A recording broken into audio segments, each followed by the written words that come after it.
com qual liberdade é a ausência de coerção. A partir do momento em que eu sou coagido a fazer alguma coisa, eu perdi a minha liberdade.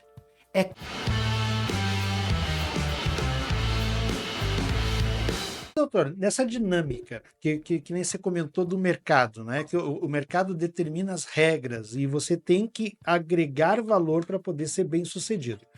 Como se encaixa a liberdade de expressão e o que realmente é, nessa dinâmica de mercado, essa liberdade? Porque hoje no Brasil a gente tem sofrido, realmente a gente não é livre.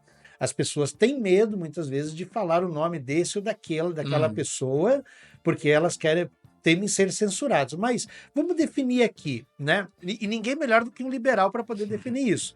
O que realmente é a liberdade de expressão, e como é que eu posso identificar o discurso de ódio disfarçado de liberdade de expressão? São ótimas considerações. O meu conceito de liberdade, ele não é nada mais, nada menos que o conceito que era do próprio Hayek, de acordo com qual liberdade é a ausência de coerção. A partir do momento em que eu sou coagido a fazer alguma coisa, eu perdi a minha liberdade.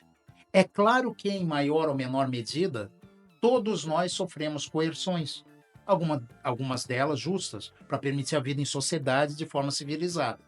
É óbvio que eu não posso reagir de maneira hostil e agressiva quando eu quiser, porque ao fazer isso, eu violo a esfera jurídica de vocês, a esfera pessoal de vocês, a autonomia de vocês, e cerceio as liberdades de vocês. Então eu entendo que a liberdade, como ausência de coerção, seja um conceito aplicável, seja na economia. Eu quero trabalhar, eu quero empreender naquilo que eu quiser, naquilo que eu escolher, aceitando os riscos, as consequências daquilo que eu faço. Então a liberdade é a ausência de intervenção estatal. E sou firmemente convencido que quanto maior a liberdade de empreender, maior a prosperidade. E isso vocês não precisam acreditar em mim para terem como certo. Basta constatarem que os países mais prósperos, com melhor índice de desenvolvimento humano, são justamente aqueles com maior índice, com maior quociente de liberdade econômica. E aqueles países com a menor liberdade econômica, onde as trocas não são estimuladas, onde o ser humano não é incentivado a florescer espontaneamente, conceito de ordem espontânea do Hayek, são justamente esses os países mais miseráveis, mais pobres, com IDH mais baixo. Então basta nós pensarmos, por exemplo, em um país ocidental e pensarmos no que é a Coreia do Norte. Né? Pensarmos nos países da Europa Ocidental e pensarmos o que foi a Albânia. Né? Bom, dito isso, essa ausência de coerção que se aplica à economia, ela se aplica também à expressão. A liberdade de expressão, portanto, é reconhecida no artigo 5º da nossa Constituição como um direito fundamental. Eu tenho que me expressar livre de coerção, sem que eu sofra uma coerção.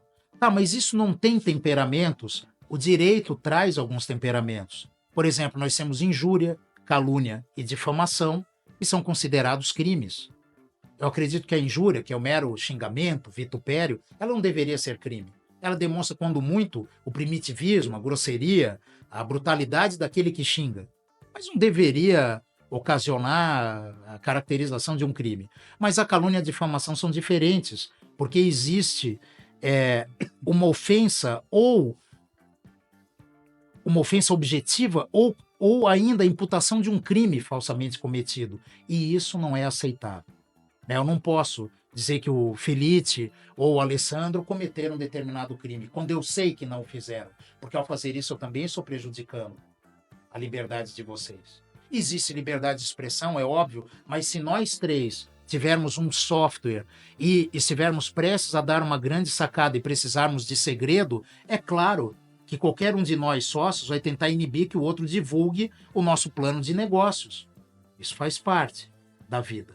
Agora, o que não pode existir, o que não deve existir é o cerceamento ao pensamento político, às convicções de cada um.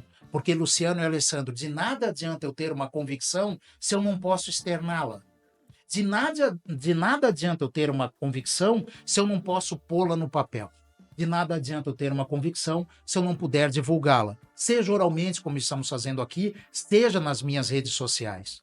É por isso que uma decisão que tire dos brasileiros o Twitter é algo da mais alta gravidade, porque por conta de um problema com a empresa, retira-se a liberdade de mais de 20 milhões de usuários.